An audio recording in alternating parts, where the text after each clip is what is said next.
はじめまして、カレーレアシンタと申します。浦安大学の日本語学部に勉強しています。私はGenerasi Lestariの7Q世代の一員です。Dengan keadaan ekonomi yang terbatas, tidak pernah terbayang di benak saya untuk bisa menempuh pendidikan sarjana seperti sekarang. Tapi disitulah satu persatu impian saya menjadi nyata. Hingga kemudian saya bisa mendapatkan kesempatan untuk belajar ke Jepang seperti sekarang. Saya aktif sebagai MC bahasa Jepang setiap kali ada event-event pertemuan dan tamu dari Jepang. Saya kemudian juga ikut pada penelitian gabungan bersama dengan Universitas dari Osaka ketika pandemi ini dimulai.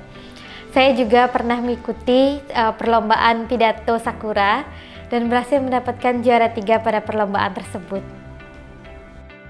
Saya belajar mati-matian selama 1 tahun, bahkan sampai mengikuti ujian yang ada di Malang hanya untuk agar tepat waktu bisa mendaftarkan di seleksi pertukaran pelajar ke Jepang. Tapi sayangnya ketika corona baru dimulai, seleksi sempat tidak dilakukan dan kemudian pada akhirnya saya baru bisa mengikuti seleksi pada awal tahun 2021. Saat seleksi pertama kali diadakan, yang pertama dosen-dosen bertanya siapa yang sudah berhasil lulus JLPTN 4 dan juga N3, lalu kemudian semua anak-anak dikumpulkan. Saya saat itu cuma ada sekitar 8 mahasiswa saja yang berhasil ikut berpartisipasi dalam seleksi. Saya sekarang cuma tinggal berempat sejak almarhum bapak sudah tidak ada lagi. Ibu cuma bekerja sebagai penjahit, jadi ekonomi keluarga bisa terbilang cukup kurang, di mana banyak hal yang harus dikurangi dalam masalah biaya. Tapi sebisa mungkin ibu selalu tidak pernah membiarkan anak-anaknya untuk kekurangan dalam hal yang benar-benar dibutuhkan untuk menunjang pendidikannya.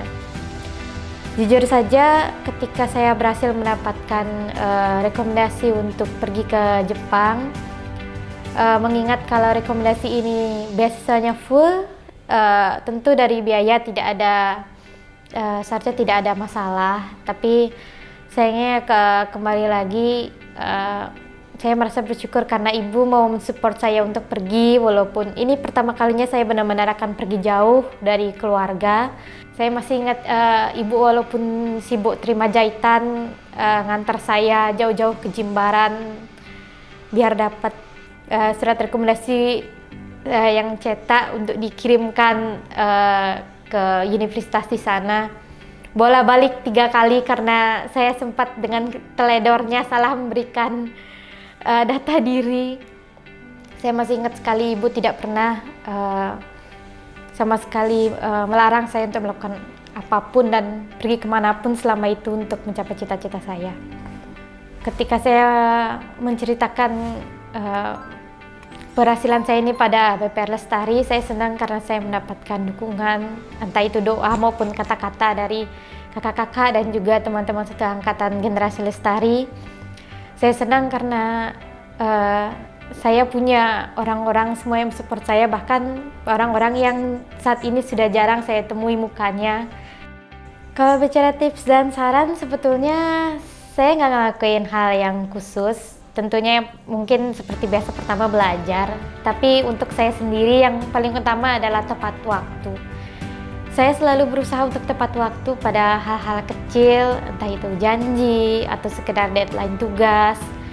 Saya tahu kalau dulunya saya tuh anak yang malas sekali untuk mengerjakan tugas, tapi semenjak saya mulai menekuni budaya Jepang dan juga kemudian saya berusaha menerapkan budaya-budaya yang baik itu sendiri pada diri saya. Yang terpenting itu adalah tepat waktu. Untuk mengambil kesempatan pun harus tepat waktu.